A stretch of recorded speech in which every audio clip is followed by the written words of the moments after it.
Now, over the past weeks, increments in prices of food have predated Tinubu's government. His sudden fuel subsidy removal on May 29, 2023, and floating of the naira have seen petrol price jump from 145 to 630 naira, shooting food prices up as the naira continued its free fall against the dollar, currently trading at about 1,825 naira against the dollar as of yesterday. Joining us this morning on Breakfast Central is public affairs analyst Dr. Charles Oludare Marindoti. Good morning. Thanks for joining us. Good morning, Osarge. Good morning, everybody. Yeah. The Vice President's statement, blaming disgruntled politicians, as they normally would call it, for what Nigerians are currently dealing with and the economic challenges that Nigeria currently is dealing with. Do you agree with him? Is there any sense to it? Or is this just another example of the government failing to take responsibility for where it's failing Nigerians? Well, I would not dispute what he has said. I mean, I don't have the data and everything, but what I would say is that it's definitely bad optics when things are going bad and you seem to be blaming somebody else. But, and I think they are also getting it wrong from a strategic point of view. They caught 45 trucks smuggling food to neighboring market. Let's assume it's right. I know he said it's missed. How many people would that feed in a day? So we are still missing the mark strategically. Like you mentioned, Osarage, rightly, food prices had been, exuberant even before the removal of the first subsidy and the floating of the naira exchange rate, which definitely worsened it. So what do we think was, responsible for, the food prices being hitherto too expensive? It is what I call state capture. We have consolidated the Nigerian market in the hands of a few suppliers and past government, policies that it does not encourage competition. Essentially, we have one company that controls 60% of the supply of our cement. We don't allow food importation, even though we know that we have not been making enough food. So, I am not surprised that these things are going on and people are smuggling. If people if these people that are smuggling think the market in any of our neighboring countries is stronger than that of Nigeria, then let them go. So far, you give them competition. You see, that is what I think they've failed to do. I can remember vividly when I was in secondary school and rice moved from 3,100 to 6,200 within about 2 weeks. I was shocked, and that was about the time I could recollect they announced something about restriction in that market. When President Tinubu removed fuel subsidy in May, 7 days later, I wrote an article on the Punch on how the president can cushion the effect of subsidy, and I said he should end food protectionism, because when you protect cost like a form of protectionism, what you are doing is essentially giving people ability to monopolize the market, and then they can charge whatever they want. What should be done by the government is to protect the consumers and support the producers, not the other way around. So that is what is aggravating this problem right now. Dr. Marindoti, from where you sit or where you stand, do you see how bad things are? Do you agree that things are not in a very good, how bad or how good do you think things are? Things are very bad right now, for real. That we have to be candid with ourselves. We cannot lie about or try to talk away the reality of things. Like, if you, as a doctor, if I see someone who has HIV, I just have to tell them there's no way to sugarcoat it. Things are bad right now. But this bad thing is just a reflection of the state of the Nigerian nation, essentially. Okay. So now that there's a collective agreement that things are really bad, I remember we've had you on the show several times and you've spoken very strongly in support of the current administration. So who would you allude the responsibility of how things have gotten really bad to? Whose responsibility is it? Do you still think that this current administration has what it takes to get us out of this mess? Yes, it is the attempt to fix the problem that has brought to the Nigerians the reality of the problem. The responsibility is on the history of Nigerian governance and on all of us. Let's take the exchange rate, for example. The exchange rate is down right now because that is the real true value of it. It is essentially a mirror being placed in front of us. It is because all of us have been largely unproductive. Definitely, the government has a lot of role to play in Nigerians being productive. If I hear you correctly, you are making this more results. about the Nigerian people and less about the government. And at the start of this conversation, you had said that it was important that, for us not to, not to take away the blame from where the blame should be. But if I hear you correctly, correct me if I'm wrong, it seems that you're making this about the Nigerian people and less about the government. No, I am not making this about the Nigerian people or less about the government. I am saying it is a reflection of the state of the fact that we are not productive. We are not earning foreign exchange. So by not earning foreign exchange, we don't have what it takes to, defend the naira. The president cannot, earn foreign reserve. Is just going to be the one that leads the process of us earning this foreign reserve that we can use to defend our currency and we can use to improve our productivity, our GDP, and make all our lives better. So definitely, it is not like there's no blame on the people. We don't have constant power supply. That is affecting our productivity. The government has a responsibility in that. But this current state right now, in terms of like the way things are, the only way out of a problem is through that problem. It is an attempt when you are trying to fix something, you go through all these, bad things. But what I am worried about is the hunger, because if hunger is painful, a hungry man is an angry man. And as a doctor, I know this. If I want to cut something out of a patient, even if it is cancer, if I don't control the pain, that patient will not let me complete my procedure. So that is why I am against the tweet that the president put out, I think sometime late last week, where he said he is against food importation. There is no food in the land. Yes, you have earmarked acres of land and tractors and irrigation and everything, but that will not grow food today or tomorrow. And people need to eat today and tomorrow and every time in between now and when the food will grow. So you have to end food, regulation. You cannot deregulate forex and fuel, which is most likely going to elevate price, and fail to deregulate essential commodities, cement, food, and everything. Take a look at what was in the news yesterday. We have just like 3 companies that controls the whole cement market in Nigeria, and they said they are going to bring down price from 15,000 to 7,000 to 8,000. Are they telling us that they are just so generous that they are deciding to throw away their business? Because if you are going to sell your product at 50% of the price, your business is not supposed to be viable. This is a sign that the Nigerian consumer has been exploited for far too long due to government policies that so you are coming back to my question then. This administration. So that means you've come back to the initial part of my question, which is that yes, you've mentioned that we're not as productive as we should be. We're not exporting. We don't. FX has really put us in a very complicated situation. But it is the government, the federal government, that has the responsibility of steering the nation in the direction this direction that you're talking about. So at the end of the day, you agree that the blame is in the hands of the federal government. And the state government too. So the government, yes. So the government. The government of President Bola Tinubu and all the other state governors are responsible for where we are.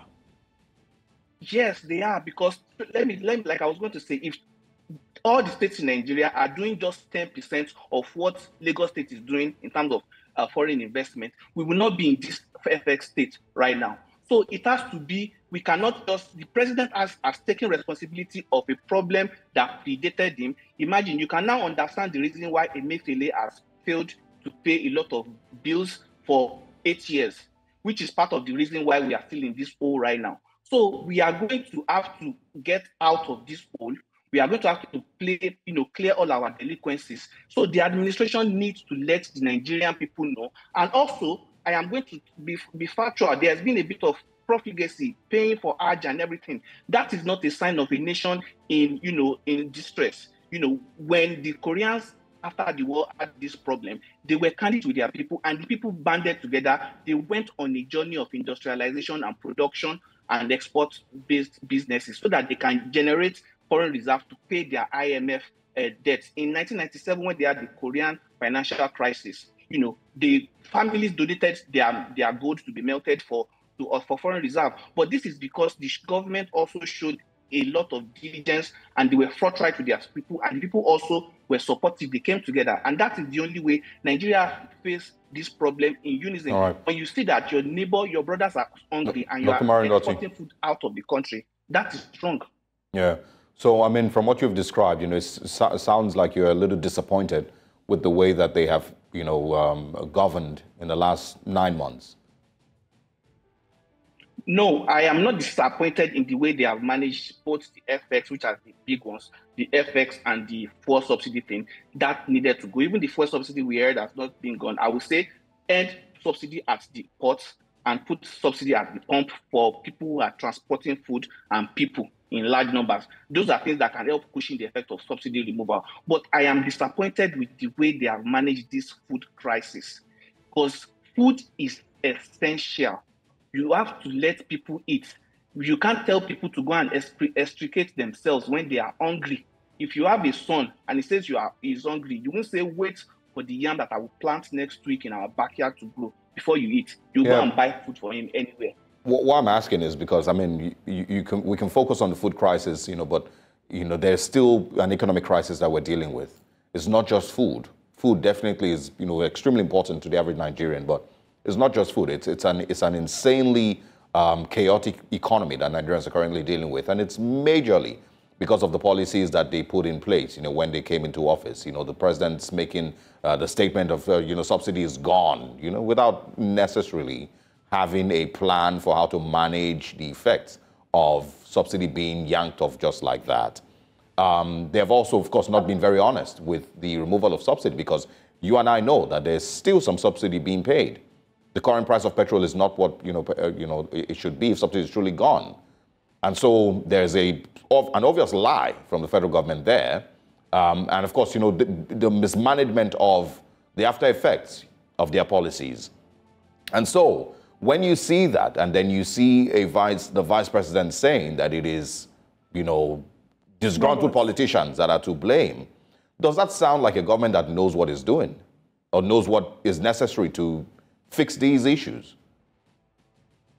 The messaging I will fault, I did yesterday that I don't give the messaging, like I give it the messaging an F, because definitely, I mean, if subsidy might still be there for the price to be as low as it is based on the calculation, we can be forthright with the people. We need to get the subsidy out fully. But here's the problem. There's going to be a political crisis in the country if the fuel price goes up. And also, in terms of the sincerity of all the players, when subsidy got removed, the state governments got extra funds. What did they do with that? How many of them do we see actually giving out any of these palliatives? The president's media team needed to have focused attention on them too. Palliatives is not, I mean, even the palliatives conversation is something that I'm not sure you're even proud of. I'm sure that you don't live in Nigeria, but if you were in Nigeria or from wherever you are that you're seeing these things happen, I'm not even sure you're proud of it. So it's not really about, analyzing or, focusing on whether the policies were properly shared. I mean, we're talking about giving tiny bags of rice and onions and water and oil to Nigerians. Come on, Dr. Marindotti. So it's not even a conversation that you're happy to even discuss or you're proud of. What I'm asking is the steps that they've taken so far, does it show that they have an understanding of what we're currently dealing with and what must be done? And do we currently, from your perspective, can we speak with President Bola Tinubu today, and he would give you a perfect analysis of what is wrong and what needs to be done and, to fix these issues? Yes, definitely. I believe President Bola Tinubu is doing the right thing as regards everything else other than this food, that unavailability right now. And I hope they respond real soon, because there has to be food for everybody. That is an emergency. But however, you can see the way they are managing the forex. They made the law about the International Money Transfer Organization. Within about 1 week, they had about 1 billion inflow and all those things. These things have to snowball over time to get people out of it. Definitely the cushioning effect. Like when I wrote my article on June 6, 2023, that they shouldn't be food protectionism so that the prices can come down to counterbalance whatever will be be the rise as a result of the policies. I was anticipating when I was talking about, taking away subsidy from the ports, from the seaport, and putting it at the fuel pump for people who are shipping food. Those are more targeted, interventions that can help the problem on the long run. When you talk about, giving people who are going to be transporting large number of people subsidies so that they don't increase their transport fare, those are more targeted, that has to be managed at the state level, that the federal government definitely can give them the funds to support it, but that has to be managed at those levels. But we have a situation whereby, it was even very disgusting to me when I heard the PDP Governors Forum saying something about this, as if they are not also, partakers or stakeholders in this thing. They all have a responsibility. It is not just the president, it is all of them.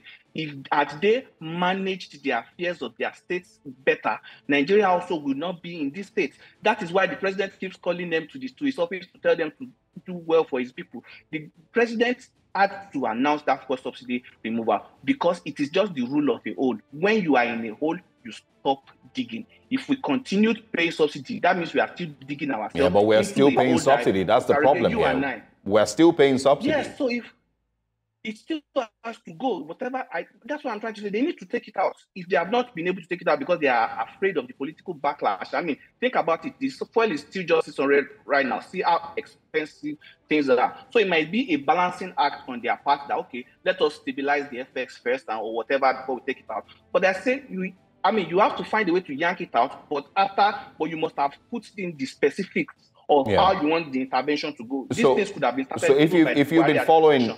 So if you've been following the government, in the last, couple of months, and of course with the moves that they've made, you're saying that this is just a temporary thing. How long do you think this temporary period would be? Is it a 1 year? Is it 2 years? And is there anybody that you can quote? Maybe the CBN governor, the president himself, the vice president, the minister for finance. Is there anybody that you can quote that has given or shared with you a perfect picture of what they are currently doing to ensure that the dollar doesn't hit 2,500 naira and even beyond? Is there anything that has shown you that these guys know what they're doing, and in the next couple of months, Nigeria's economy will improve? Things will get better in the agricultural sector. Share with me, please. Yes, I believe like what the current CBN governor has been doing with the monetary policies is very, very essential. They have to decide some things as they go, but when you are fighting corruption and malfeasance, it always fights back. So they have to definitely. That's why I'm worried about the food, because they need time for things to normalize. Economists will tell you that there's no provable certainty. It's only calculated risks. Probabilistic risk. So in my own opinion, definitely economics is not perfect science. I think by the end of the year, which has always been the projection of a lot of economists, but they have to stay, continue with these new policies, because the markets are looking, the foreign direct investors, the foreign portfolio investors, even Nigerians in diaspora that might want to invest, they are looking at the state of the country. They want to ensure that the government is keeping a steady hand, and they are not going to reverse their policies, because that would be worse than what policies else. So now? I believe, the policy of doing this managed float of the naira, trying to let Nigerians feel the real value of the currency. And please, I want Nigerian government to understand this. Our problem is not importation. Our problem is exportation. Nigeria is the only country in the world that we have this Nigerian deflection syndrome, where your son can fail to go to school, fail a class, and you still blame his mother, your mother-in-law, instead of telling him to go to school. Our problem is exportation. So we need to start getting Nigerians to be productive, how to add values to the things. Yeah, but who is to get Nigerians more effects for it? Who is the we? Exactly. Who is the we that needs to get? And once again, I'm still asking for the policies, from the president, from the vice president, like something that any of them has said that was really brilliant and you believed in, and you said, this is the right way to go. And, if we would just hold on, things to get better. Is there anything you can share? Because you've spoken vaguely about the CBN's policies. It's not the policies that I've been following, from afar. This whole this monetary policy thing, managing the float, it is very essential, because people, it is, we also need to pay our delinquencies, definitely. People will not want to put their money in your hand when they know you have a lot of delinquencies. All these things that the CBN governor has been saying, the numbers that they said they've paid and all those things, trying to get away the rot, trying to get back the money, fighting corruption, all those things are policies that will yield, fruit in the future. The health minister also, the policy he came out with, the health agreement, but a lot of these things, it is a collective. Nigeria is not going to be fixed just by the people in power. It has to be fixed by all of us. But do the people in power actually give the impression that they're willing to actually fix Nigeria? And I take, for example, the president. In recent times, there have been public outcry by Nigerians about the difficulty that they're experiencing. It's never, since I remember, I don't think it's been this sad. People are looking for what to eat. People don't have food to eat. Have you even heard the president address the people of Nigeria to say that he can understand and empathize with the people of Nigeria and then share with us concrete plans to get us out of this situation? We've heard his son speak. We've heard his daughter speak. Vice President has spoken. Have you heard the president speak and clearly lay out plans beyond giving us motivational speech of things will get better? That sounds like motivational speech. Giving us clear, laid out plans on how he's going to get us out of this. Well, I have a bit of privileged information that they're definitely in meetings day by day, but I would also want to still add to it. There was a time when there was food shortage, and I know this is because this is us facing reality for the very first time in the history of Nigeria. We've always, even when they said 1 naira was equal to $1, even the Emir of Kano, former Emir of Kano, said it that back then it was $1 to 4 naira. So but what I'm trying to say is that in 2022, when there was a food scarcity in America, Joe Biden flew in infant formula that was scarce at the time from all over the world. The president needs to announce that okay, we are letting food in. They already said they were going to open the borders for cement to come in because some people are gouging the prices of cement. These are things that they need to come out and say and not tell us. Yeah, but these are your suggestions. These are your suggestions. These are your ideas. These are yes, most of them are my ideas. Yeah, but what we're asking is for us, for Nigerians, right, who are living and experiencing the current economic reality. You're in the United States. So for Nigerians now, they're not listening, they don't want to hear your ideas. They want to hear the ideas of the people that are in office, the president, vice president, and people that he's had as minister. So this is maybe the third time.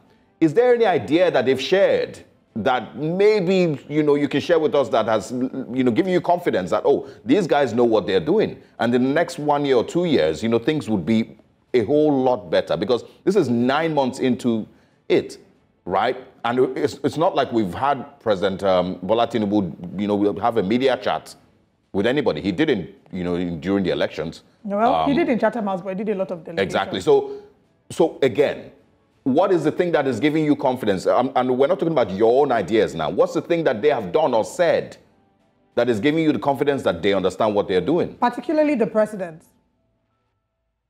Particularly the president, every single step that has been taken by the economic team that I have been following are the things that I have already, that were my own perspective, my own belief. So the fact that they are following through with this, the regulation of the forex, especially the petrol, those ones are two cash cows that we need to shed, trying to pay off our, the president definitely needs to come out and, give clear plans that Nigerians can be. So the summary is that there's also nothing, because you've said repeatedly that this is what they need to do, this is what they need to do, and the question has been, what have they said? What have they told? What have they, what's the thing that they've in any way been able to inspire Nigerians with, but you always go back to what they need to do. So we're going to assume from this conversation that there's nothing.